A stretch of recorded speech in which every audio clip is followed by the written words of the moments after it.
ये देखिए, ये है वो जामा मस्जिद जहां पर कुछ ही देर पहले क्रेन के जरिए। दोस्तों, बाबरी मस्जिद के मामले में कोर्ट के फैसले से जहां एक पक्ष खुश है तो वहीं दूसरा पक्ष बिल्कुल ही नाखुश दिखाई दे रहा है।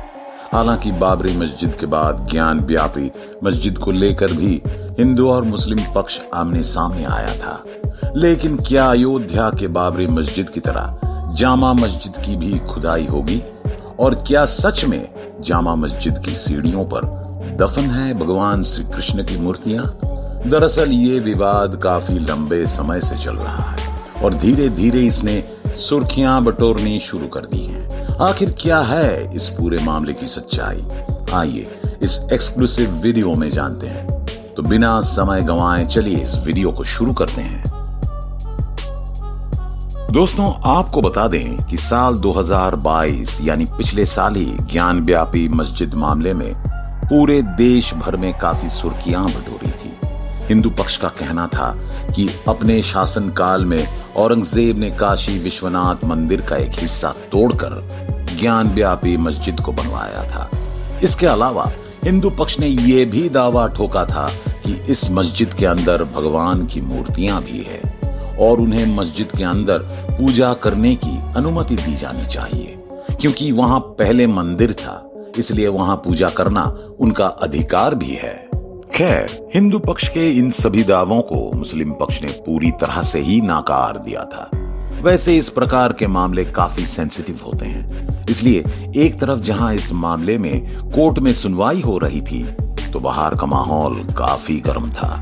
लिहाजा दूसरी तरफ मीडिया और लोगों के अपने अपने बहस का दौर चल रहा था। हालांकि इस मामलों को गंभीरता से लेते हुए कोर्ट ने ज्ञान व्यापी मस्जिद में 3 दिन का सर्वे करने का ऑर्डर दिया था। कोर्ट के आदेश के मुताबिक जब ज्ञान व्यापी मस्जिद का सर्वे और पूरी तरह से जांच हुई, तब हिंदू पक्षों ने दावा करते हुए ये कहा कि मस्जिद के अंदर से शिवलिंग निकला है। हालांकि दोस्तों, मुस्लिम पक्ष का इसके विपरीत प्रतिक्रिया सामने आई। उन्होंने कहा कि हिंदू पक्ष जिसे शिवलिंग समझ रहा है और उसे अपने धर्म से जोड़ रहा है, दरअसल वो एक फव्वारा है। खैर, इस बात पर दोनों ही पक्षों के बीच काफी गहमा गहमी हुई थी। फिलहाल तो अभी के लिए ज्ञान व्यापी मामला कोर्ट में लंबित है। आपको बता दें कि ज्ञान व्यापी मस्जिद को लेकर इतिहासकारों में भी 2 गुट बन गए थे। कुछ इतिहासकारों ने हिंदू पक्ष के दावों को स्वीकार किया था और उन्हें समर्थन देते हुए ज्ञान व्यापी के जांच की मांग की थी। वहीं पर उसके उलट कुछ इतिहासकारों का कहना था कि ज्ञान व्यापी मस्जिद को अकबर के शासनकाल में दीन इलाही कार्यक्रम के तहत बनवाया गया था। उन्होंने कहा कि बादशाह अकबर ने सभी धर्मों को एक जैसा सम्मान देते हुए एक ही जगह मंदिर और मस्जिद दोनों को बनवाया था। वो मस्जिद ज्ञान व्यापी के नाम से मशहूर हुई और मंदिर को काशी विश्वनाथ मंदिर कहा जाता है। उन्होंने ऐसा इसलिए किया ताकि दोनों में से किसी भी समुदाय को ऐसा ना लगे कि उनके साथ किसी भी तरह का कोई भेदभाव किया गया है। खैर दोस्तों, अभी ज्ञान व्यापी मस्जिद को लेकर मामला सुलझा नहीं था कि एक दूसरा भी मामला सामने आ गया। दरअसल ज्ञान व्यापी के बाद उत्तर प्रदेश में और भी कई जगह मंदिर और मस्जिद विवाद पर हिंदू और मुसलमान समाज एक दूसरे के आमने सामने आए। वहीं पर इन सब के अलावा मथुरा के कृष्ण जन्मभूमि और शाही ईदगाह को लेकर भी कुछ वाद विवाद हुआ और मामला कोर्ट में पहुंचा। हालांकि इस मामले में अभी कोर्ट ने किसी भी तरह का फैसला नहीं सुनाया है और अभी भी अपने फैसले को ठंडे बस्ते में सुरक्षित रखा है। लेकिन मंदिर और मस्जिद के बीच चल रहा ये विवाद थमा नहीं और इसी बीच जामा मस्जिद को भी लेकर विवाद शुरू हो गया है। आपको बता दें कि जामा मस्जिद मामले पर हिंदू पक्ष ने दावा करते हुए ये कहा है कि औरंगजेब ने अपने शासनकाल में भगवान श्री कृष्ण यानी केशव देव के मंदिर को तोड़कर उनकी मूर्तियों को आगरा के इसी मस्जिद के नीचे दफना दिया है। दोस्तों, इस पूरे मामले में इसके पक्ष में इन्होंने कई सबूत भी पेश किए हैं। हिंदुओं की बात करें तो इस पूरे मामले में हिंदू पक्ष का कहना है कि औरंगजेब ने अपने शासनकाल में हिंदुओं का दमन करके मंदिरों को तोड़कर मस्जिदों को बनवाया था।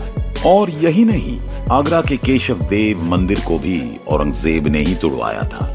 उनका साफ साफ कहना है कि भगवान केशव देव की मूर्ति को औरंगजेब ने आगरा की जमा मस्जिद के सीढ़ियों में दफन करवा दिया था। यहां तक कि हिंदू पक्ष ने ये तक कह दिया कि उन मूर्तियों को खोदकर जल्द से जल्द निकाला जाए और उन्हें हमें सौंपा जाए। इसके अलावा उनका कहना है कि सीढ़ियों से होकर मुसलमान मस्जिद में जाते आते हैं और हमारे भगवान को पैरों तले रौंदते हैं, और ऐसा करना हिंदू देवी देवताओं का सरासर अपमान है। आपको बता दें कि आगरा में हुए अपने धार्मिक कार्यक्रम के दौरान इस मामले को कथावाचक आचार्य ठाकुर देव की नंदन ने उठाया था। दोस्तों, उन्होंने सिर्फ इसको ही लेकर सवाल नहीं उठाए, बल्कि अपने इस कार्यक्रम में उन्होंने OTT प्लेटफॉर्म को भी अपना निशाना बनाया था।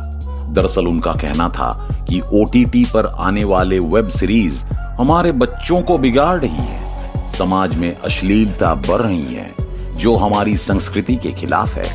इस तरह की अश्लीलता को रोकने के लिए सरकार को कोई ठोस कदम जरूर उठाने चाहिए।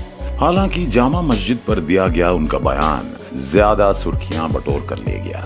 उन्होंने दावा किया कि जामा मस्जिद की सीढ़ियों के नीचे भगवान केशव की मूर्तियां दफन है।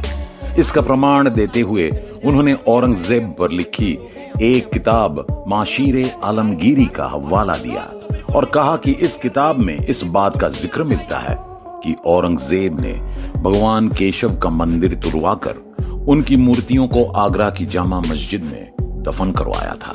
यहीं पर नहीं, उन्होंने कहा कि मैंने मुस्लिम पक्ष से विनती की थी कि वो सीढ़ियों की खुदाई करवाकर मूर्तियां हिंदू पक्ष को सौंप दे और उसका जो भी खर्चा होगा वो और उसका समाज खुद ही उठा देगा। मगर मुस्लिम पक्ष ने उनकी बात को एकदम नजरअंदाज कर दिया। हालांकि कहा जा रहा है कि मुस्लिम पक्ष के इस बात पर जवाब ना देने पर उन्होंने कानून का सहारा लेने का फैसला किया और कोर्ट में अपील की है कि सीढ़ियों की खुदाई करके मूर्तियां उन्हें सौंप दी जाए। खैर दोस्तों, इस मामले में कोर्ट ने 30 मई को फैसला सुनाने का ऑर्डर दिया था। कहा जाता है कि ठाकुर देव की नंदन ने अपने दावों को साबित करने के लिए एक पुख्ता सबूत पेश करने की बात कही है। उनका कहना है कि औरंगजेब के शासनकाल में हिंदुओं के दमन की बात किसी से छुपी नहीं है।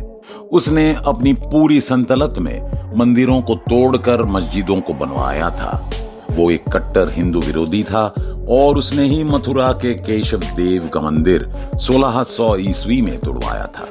मंदिर के जगह पर ही उसने जामा मस्जिद का निर्माण करवाया और उसकी सीढ़ियों के नीचे केशव देव की मूर्तियों को दफन करवा दिया था। देव की नंदन यही नहीं रुके, उन्होंने ये भी कहा कि मथुरा श्री कृष्ण की जन्मभूमि है। ये बात औरंगजेब को अच्छी तरह से पता था। इसके बावजूद भी उसने इसका नाम बदलकर इस्लामाबाद कर दिया। वैसे दोस्तों, अपने बयानों में उन्होंने ये भी कहा कि उन्हें मस्जिद की जमीन नहीं चाहिए और उसकी जमीन से उन्हें कोई लेना देना भी नहीं है, और अगर मुस्लिम पक्ष चाहे तो अपनी इबादत करते रहें, मगर हमारे इष्ट देव की मूर्तियों को अपने पैरों तले रौंदकर हिंदुओं की भावनाओं को ठेस ना पहुंचाए। आपको बता दें कि इसके उलट कुछ इतिहासकारों का यह मानना है कि ये सभी दावे फर्जी और बेबुनियादी हैं, इसमें कोई सच्चाई नहीं है। वहीं पर कुछ ऐसे भी इतिहासकार हैं जिनका ये मानना है कि ठाकुर देव की नंदन ने जो भी दावे किए हैं वो बिल्कुल सही है। बहरहाल इनके इन दावों के बाद अब मुस्लिम पक्ष की तरफ से जवाब की आशा की जा रही है। वहीं पर कोर्ट ने कहा कि कोर्ट की तरफ से दोनों पक्षों की बातें सुनी जाएगी। वैसे इसका क्या फैसला आएगा ये तो कोर्ट ही तय करेगा, क्योंकि उसके बिना लोग कभी भी आपस में इस तरह का फैसला नहीं कर पाएंगे। दोस्तों, अक्सर मंदिर और मस्जिद विवाद में ये मीडिया चैनल्स TRP बटोरने का काम करते हैं। खैर, विवाद के दौरान हमें ये नहीं भूलना चाहिए कि कोर्ट जो भी फैसला करेगा वो सही होगा, चाहे वो किसी के पक्ष में हो या फिर किसी के विपक्ष में। लेकिन जीत तो किसी एक पक्ष की ही होगी। ऐसे में आपसी प्रेम बंधुता नहीं भूलना चाहिए।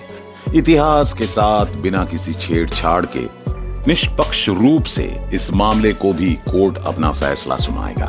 मगर कोर्ट के फैसले से कितने लोग खुश रहेंगे और कितने लोग दुखी होंगे, ये कहना जरा मुश्किल है। बहरहाल जो सच होगा वो सामने आएगा ही, क्योंकि झूठ अधिक समय तक फूलता फलता नहीं है। उम्मीद है कि इस मामले में भी सच्चाई की जीत होगी। वैसे आपका इस मामले में क्या विचार है, नीचे कमेंट करके हमें जरूर बताएं, क्योंकि आपकी राय भी जानना बहुत जरूरी है।